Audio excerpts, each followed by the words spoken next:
No one expected the river to wake up. But on this morning, it opened its eyes. The sun rose over our quiet village, same as any other day. Then, suddenly, the river just exploded into light. Diamonds began to float up from the bottom like tiny, glittering bubbles. Threads of pure gold slithered through the water like moving snakes. And crystals, they spun like miniature helicopters, catching the light in 1,000 different ways. It was beautiful, but it was terrifying. The river wasn't just reflecting the sunlight anymore. It was creating it. The whole village gathered on the bank, completely shocked. I heard a mother gasp. Those diamonds, they're moving. She was right. Golden threads were weaving themselves into patterns, like they were dancing ribbons. Diamond feathers would form and flap like the wings of an invisible bird. It was chaos. The kids started running away, screaming. The adults were panicking, pointing, not knowing what to do. Everyone was afraid. Well, almost everyone. While the rest of the village was in a frenzy, I spotted Leo.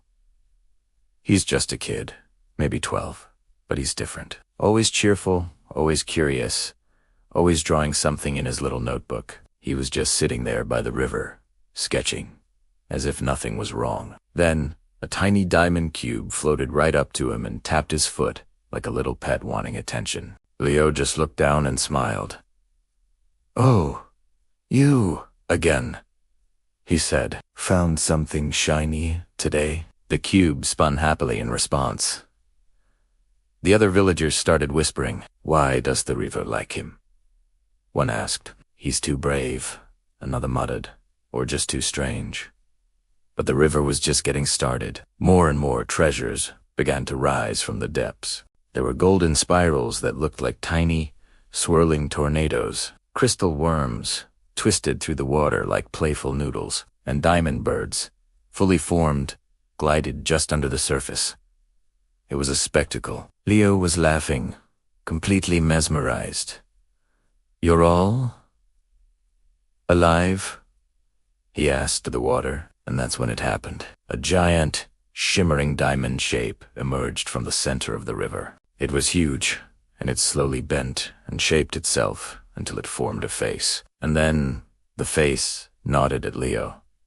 The diamond face didn't look angry or scary. It looked desperate. It turned and pointed its shimmering form upstream, its light pulsing with urgency. Leo, being Leo, wasn't scared. He just tilted his head. "You want me to follow?" The face nodded again, faster this time. The whole river began to pulse with that same urgent rhythm. That's when I realized the river wasn't dangerous. It was asking for help. And Leo, without a moment's hesitation, stood up and decided he would follow it. The living treasures became his guides.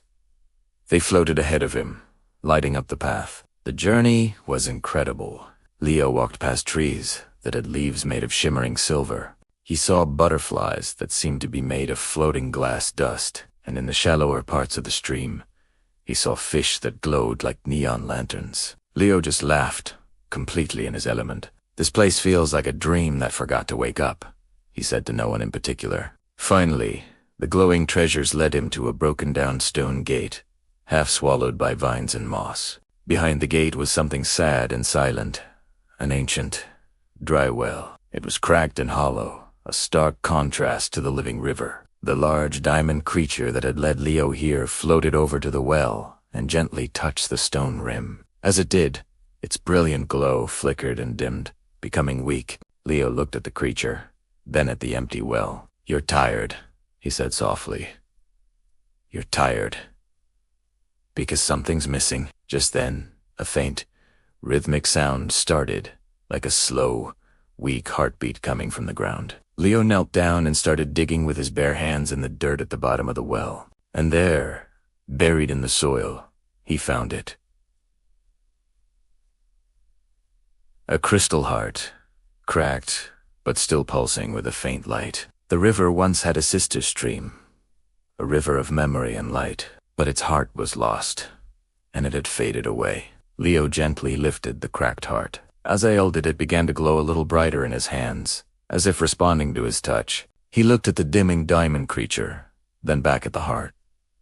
"You need this back," he said with certainty. He carefully climbed into the dry well and placed the crystal heart into a small hollow at the very bottom. The moment the heart touched the stone, the well erupted with light. Not the sharp, brilliant light of diamonds, but a soft, warm light of pastel colors. A new kind of water began to rise, glowing like a sunrise. It spilled over the edge of the well and began to flow, creating a new river right beside the old one. Now, two rivers flowed side by side, one shining with living diamonds and gold, and the other glowing with all the colors of the dawn. The diamond creature, now bathed in the light of its restored companion, became blindingly brilliant again. It turned to Leo and bowed its head in a gesture of deep gratitude. Back in the village, everyone saw it. The two rivers flowing together, glowing with a magic nobody could explain. "Is this real?" an old man whispered. A mother pointed, her voice filled with awe. Leo did this. Down by the water, the living treasures gently circled around Leo, their lights dancing as if they were cheering for him. But Leo just shook his head. "I didn't save anything," he told them. "I just helped a friend find their family." As the sun began to set, the great treasure creature dissolved into a cloud of peaceful, glittering sparkles that settled into the water. The two rivers, one of treasure and one of light, began to hum together, a beautiful, harmonious song. The river didn't shine for itself. It shined to show gratitude, and on that day, the village learned that even water can remember kindness.